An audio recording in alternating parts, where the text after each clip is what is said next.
Bonjour à tous. Later today, I'll be in the House of Commons to speak about what I know is on a lot of Canadians' minds. I'll have more to say then, but for now, I want to address the role that we, as leaders and allies, have to play. As politicians, we must listen and learn about what needs to be done to fight racism, discrimination, and justice. Because being an ally is about taking a hard look at our existing systems and being committed to doing the necessary work to fix them. Our government is ready to take action. Parce que ce qu'on voit en ce moment, ce ne sont pas des cas isolés. C'est le résultat de systèmes qui, beaucoup trop souvent, tolèrent, normalisent et perpétuent l'injustice et l'inégalité à l'endroit des personnes de couleur. Non seulement à l'autre côté de la frontière, mais ici, chez nous, dans nos communautés, dans notre pays. Ça doit cesser. Et les gens qui n'ont jamais subi le racisme ou la discrimination ont un rôle très important à jouer dans tout ça. Nous avons la responsabilité de reconnaître les injustices dans nos vies et de poser des gestes concrets qui témoignent de notre solidarité envers nos concitoyens. As we move through this pandemic, I know a lot of Canadians are wondering when their community will be able to get back up and running. The short answer is that it depends on where you live and how things are going for your city or your region. That's why every province and territory has its own plan to restart. But as I said yesterday, as a country, defeating COVID-19 is something we must do together.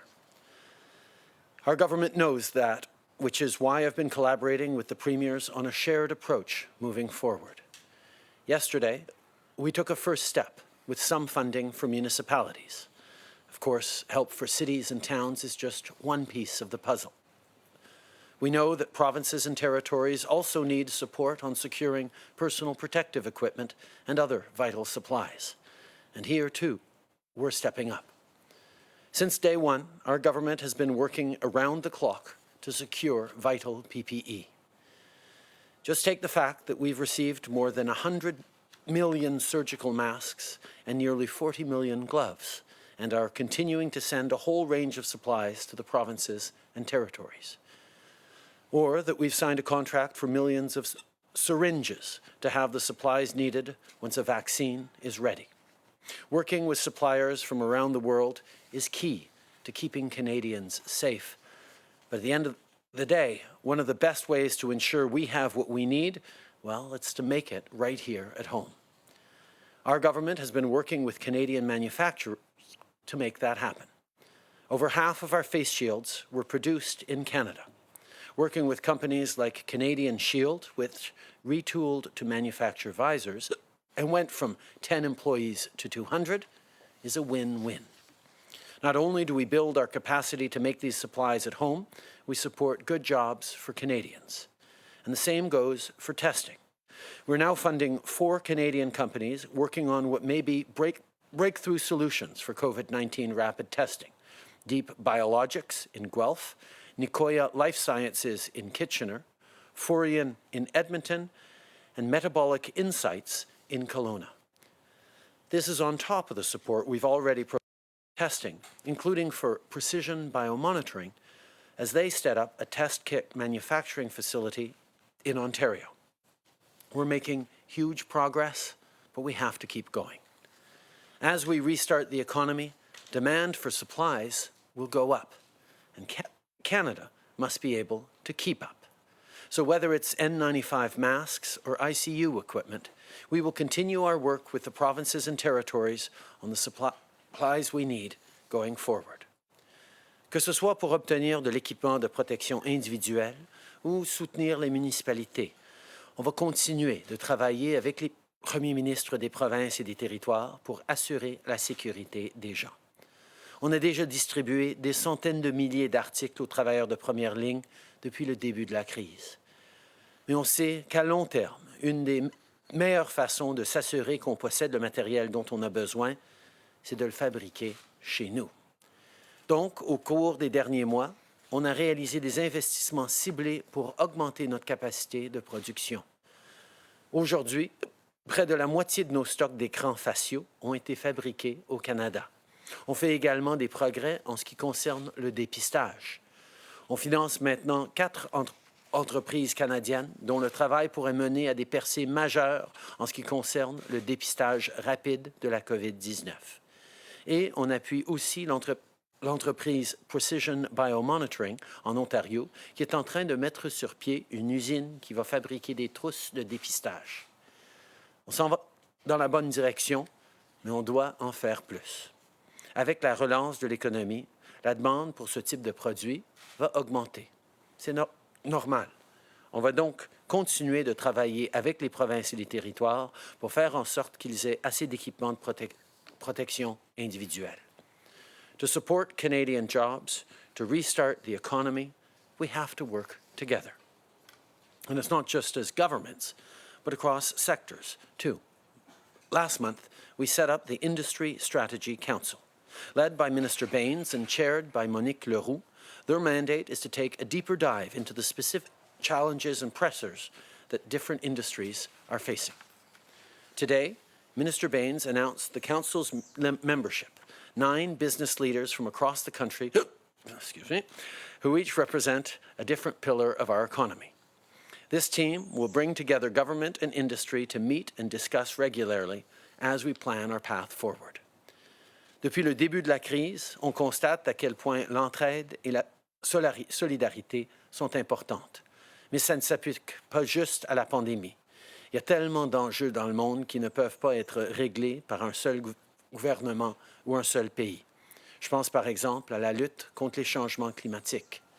C'est une priorité pour notre gouvernement et on va continuer de poser des gestes pour protéger l'avenir de nos enfants et de notre planète. Mais on ne peut pas y arriver seul. Et la bonne nouvelle, c'est qu'on n'a pas à agir seul. Par exemple, l'Alliance Powering Past Coal, qui réunit plus de 100 membres à travers le monde, fait un travail incroyable pour améliorer la qualité de l'air.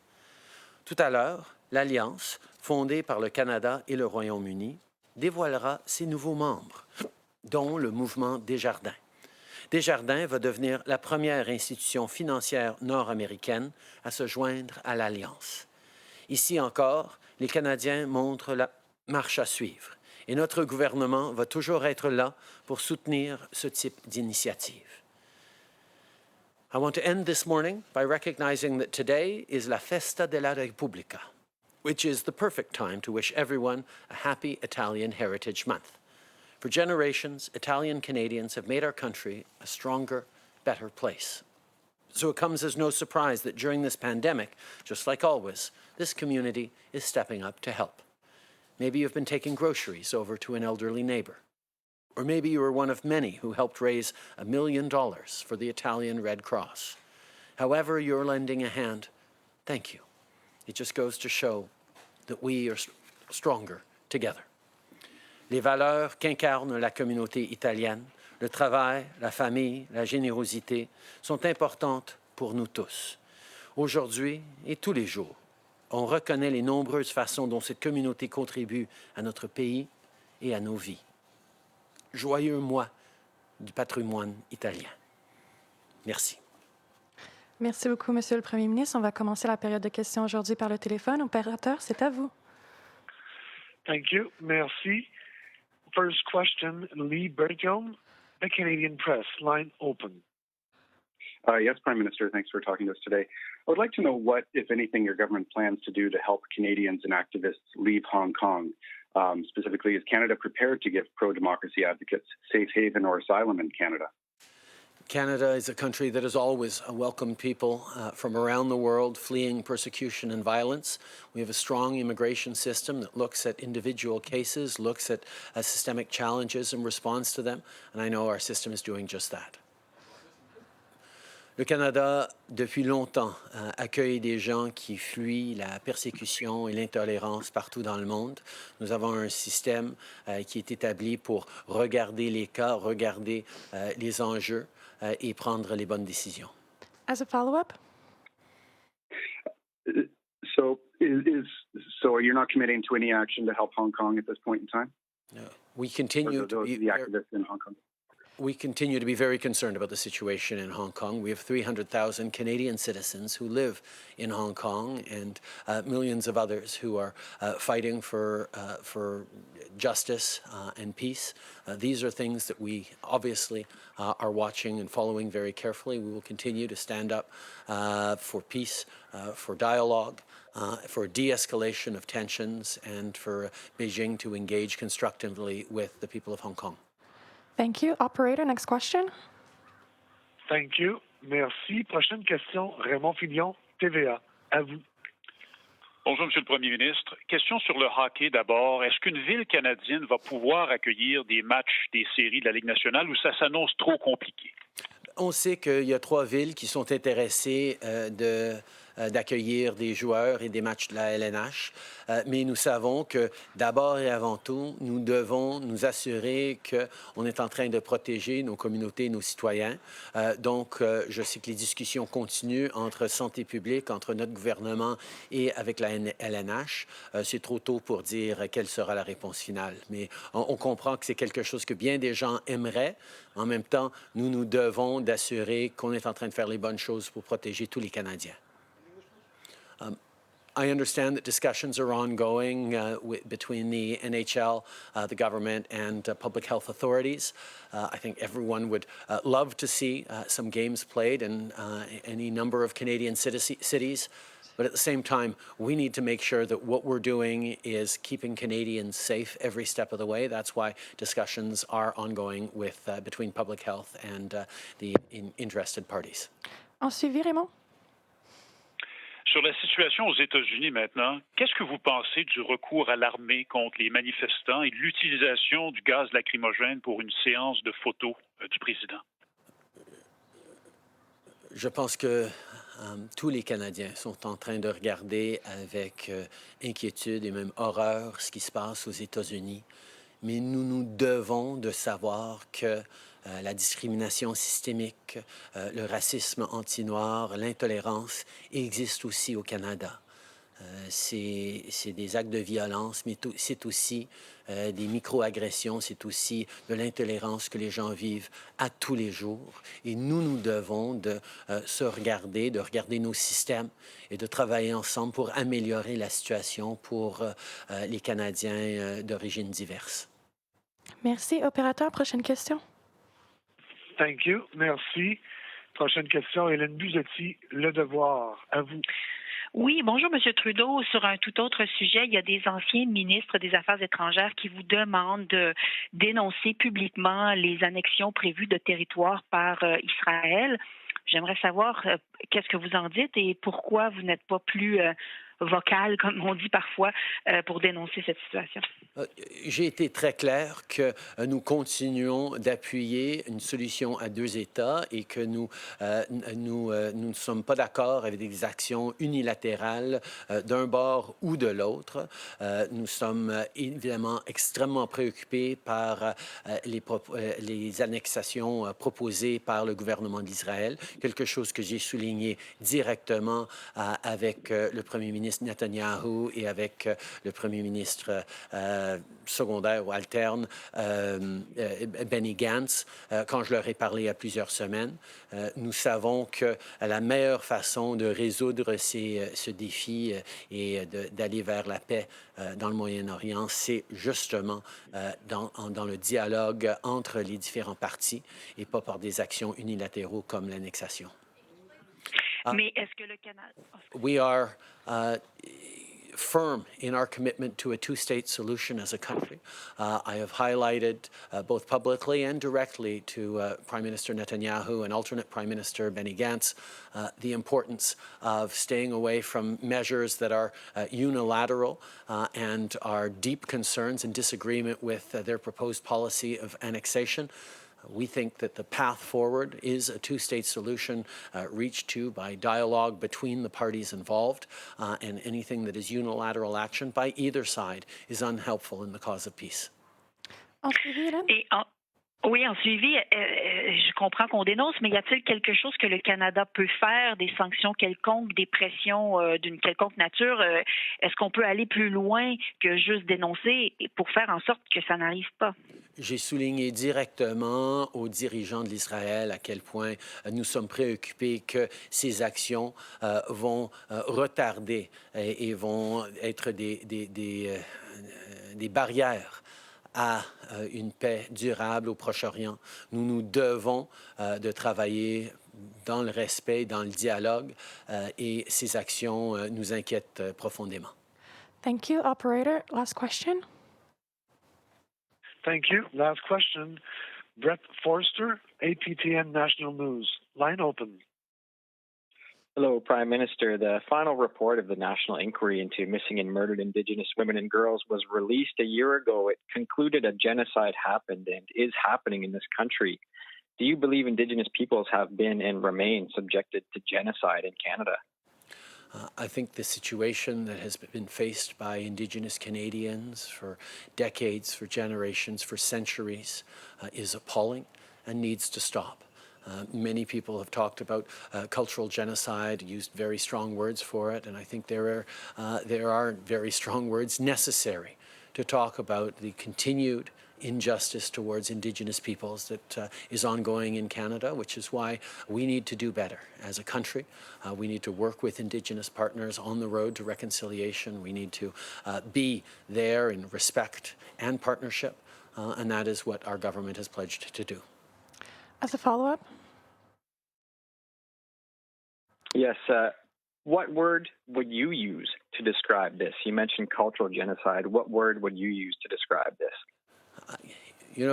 I think the words that we continue to focus on is how we use reconciliation, how we use partnership, how we use shared stewardship of the land, how we reach out a hand to fix the grievous historical wrongs. We need to be focused on building a better present and future. And that means recognizing the past, but also putting in place the partnerships to move forward. There are lots of words that can be used. We need to use them, and we need to move forward. Hi, Prime Minister. Molly Thomas, CTV National News. I was looking at the latest procurement numbers, and we have less than 10% of N95 masks that we have asked for across the globe, a fraction of the gloves and gowns that we need. How far away are we from domestically supplying everything that we need for PPE here in Canada? I mean, are we 20% there? Are we 50% there? How far along are we? From the very beginning, we have worked extremely hard to ensure that our frontline workers and more across the country get the PPE that they need.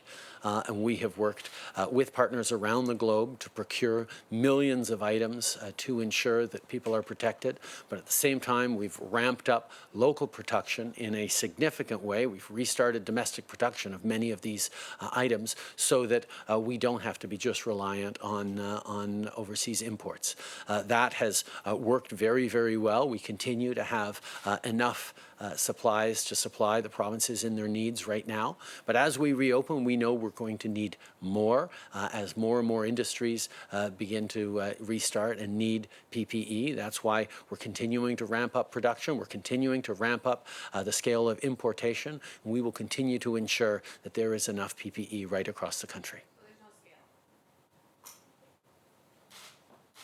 Hi, Prime Minister. Tom Perry, CBC.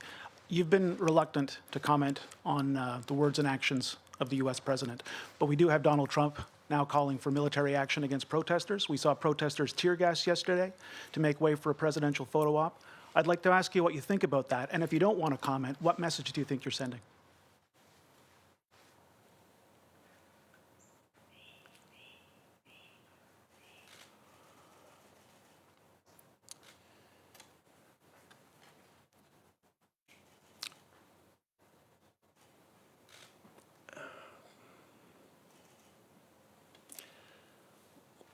We all watch in horror and consternation what's going on in the United States. It is a time to pull people together, but it is a time to listen. It is a time to learn what injustices continue despite progress over years and decades. But it is a time for us as Canadians to recognize that we too have our challenges, that Black Canadians and racialized Canadians face discrimination as a lived reality every single day. There is systemic discrimination in Canada, which means our systems treat Canadians of color, Canadians who are racialized, differently than they do others. It is something that many of us don't see, but it is something that is a lived reality for racialized Canadians. We need to see that, not just as a government and take action, but we need to see that as Canadians. We need to be allies in the fight against discrimination. We need to listen, we need to learn, and we need to work hard to figure out how we can be part of the solution on fixing things. This government has done a number of things over the past years, but there is lots more to do, and we will continue to do that because we see you, we see the discrimination that racialized Canadians live every single day. Évidemment, on regarde avec beaucoup d'inquiétude ce qui se passe aux États-Unis. Et on sait que c'est un moment où les gens doivent entendre, les gens doivent apprendre et les gens doivent agir. Mais ici au Canada, nous avons aussi de grands défis. Nous avons de la discrimination systémique, ce qui veut dire que nos systèmes, nos institutions, les mesures, tout ce qu'on a en place ne traite pas de la même façon les Canadiens d'origine diverse que d'autres. Et de comprendre ça, de vraiment comprendre ça, de ne pas juste voir le contraste avec les États-Unis et de dire « Ah, on est beaucoup mieux ici », de dire que nous avons de grands défis au Canada aussi, et nous allons et nous devons agir. C'est ce qui nous amène aujourd'hui à devoir réfléchir à ce qu'on peut faire tous et chacun en tant qu'alliés pour comprendre la réalité vécue des Canadiens d'origine diverse et d'être là pour les appuyer, pour les écouter, pour travailler avec eux, pour bâtir un monde plus rempli de respect et d'ouverture les uns envers les autres. Why, though, are you so reluctant to comment directly on the words and the actions of the U.S. president? My job as a Canadian Prime Minister is to stand up for Canadians, to stand up for our interests, to stand up for our values. That is what I have done from the very beginning, and that is what I will continue to do. Canadians need a government that will be there for them, that will support them, and that will move us forward in the right direction. And I will do that. Les Canadiens ont besoin d'un gouvernement qui va être là pour défendre, pour protéger et soutenir les intérêts et les valeurs des Canadiens. Et c'est ce que j'ai toujours fait et c'est ce que je ferai toujours. Marika Walsh with the Globe and Mail. Prime Minister, in 2017, a UN report on anti-Black racism in Canada found continued conditions deplorable. They talked about the inequities that continue in Nova Scotia, for example, 30 years after segregation ended. And one of their recommendations was for your government to issue an apology for Canada's history of slavery and other historic inequalities and consider reparations. Why haven't you done that, and will you do it? Over the past years, our government has worked very, very closely with the Black community, with members and thought leaders within the community to respond to the very many tangible things that need to be done to support Black Canadians, to counter the systemic racism, the systemic discrimination that continues to exist within Canada, within our institutions. Everything from microaggressions to acts of violence are part of the daily lived reality for far too many Canadians. And what we're seeing in the United States and what Canadians are speaking about here in Canada underlines the fact that we need to act. And acting means many things. Yes, we've created more funding for community organizations. We've invested in Statistics Canada to collect more disaggregated data. But we know that there's much more to do. We're working with the Black business community to make sure that there's better access to capital for young entrepreneurs so that there are economic opportunities going forward. We need to take a hard look at our institutions, at our structures, to ensure that those barriers that may be invisible to many of us, but far too present for Black Canadians and racialized Canadians, are addressed. There are a lot of things to do, and we will continue to work with the Black community on the things we need to do. Depuis plusieurs années, nous travaillons avec la communauté noire à travers le pays pour répondre aux besoins qu'ils perçoivent et qu'ils vivent à tous les jours. On est en train de créer plus de fonds pour les organismes communautaires. On est en train d'aider à Statistique Canada de collecter de meilleures données plus précises. Mais on doit aussi investir pour appuyer les entrepreneurs noirs, les entrepreneurs de communautés diverses, les investissements qu'on peut faire pour bâtir de la résilience économique à l'intérieur de ces communautés est extrêmement importante aussi.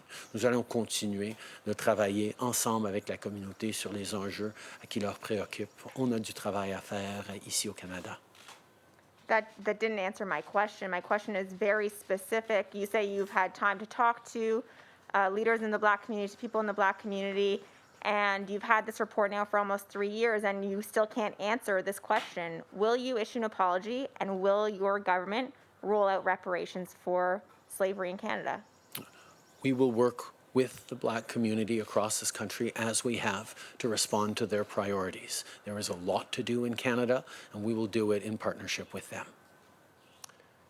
Bonjour, M. Trudeau. Louis Blouin de Radio-Canada. Hier, vous avez évoqué des efforts qui sont faits pour collecter des données ethnographiques en lien avec la COVID-19, mais vous n'avez pas été clair sur l'échéancier, à savoir où on en est. Est-ce que ça bloque davantage dans certaines provinces? Quand peut-on savoir s'attendre à avoir ces données-là?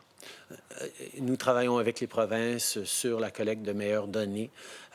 C'est un enjeu qui dure depuis un bon bout de temps, qu'il y a des défis au niveau de la collecte de données ethnographiques ou plus précises. Et donc, nous travaillons avec les différentes juridictions pour pouvoir répondre à ce besoin. Mais la réalité, c'est que pour beaucoup des données qu'on a déjà collectées, c'est trop tard de pouvoir revenir et regarder quels sont les détails précis. Nous devons changer les systèmes rapidement pour aller de l'avant de la bonne façon. Il y a des informations qui émergent comme quoi Air Canada voudrait se retirer de sa transaction avec Air Transat et qu'il y aurait des efforts auprès de votre gouvernement pour que la transaction n'ait pas lieu. Que pouvez-vous nous dire là-dessus et est-ce que vous pouvez faire quelque chose pour que Air Canada puisse se retirer de cette transaction-là avec Air Transat dans le contexte qu'on connaît? Okay. On est dans un contexte difficile pour bien des entreprises et nous savons que les décisions que différentes compagnies prennent dans cette situation sont parfois loin d'être idéales. Nous allons continuer de travailler avec l'industrie aérienne pour appuyer les voyageurs et les Canadiens. Nous allons regarder cette situation, y compris entre Air Canada et Air Transat, et faire ce qu'on doit faire pour assurer que le Canada demeure un pays compétitif à l'échelle mondiale au niveau des voyages aériens. Prime Minister Janet Silver, Global News. You and your government has defended the WHO repeatedly and refused to say whether you trust the data China was providing early on. Even your health minister has accused journalists of questioning the data, peddling conspiracy theories. I'm wondering, do you still believe the Chinese data can be trusted, and do you think the WHO was wrong to publicly praise the regime, even though they weren't getting the information they needed early on? I think there are many questions that need to be asked about the WHO, about China and other countries' behaviors through this. We need to focus right now on doing everything we can to keep Canadians safe and to end this pandemic, not just in Canada, but around the world. And the WHO remains a really important partner and ally in doing that. But there are many questions that need to be answered going forward in regards to the systems we have in place and in terms of different countries' behaviors. And those questions will be asked and answered as we move forward. Merci beaucoup. C'est ce qui m'a fait la conférence de presse d'aujourd'hui. Merci tout le monde.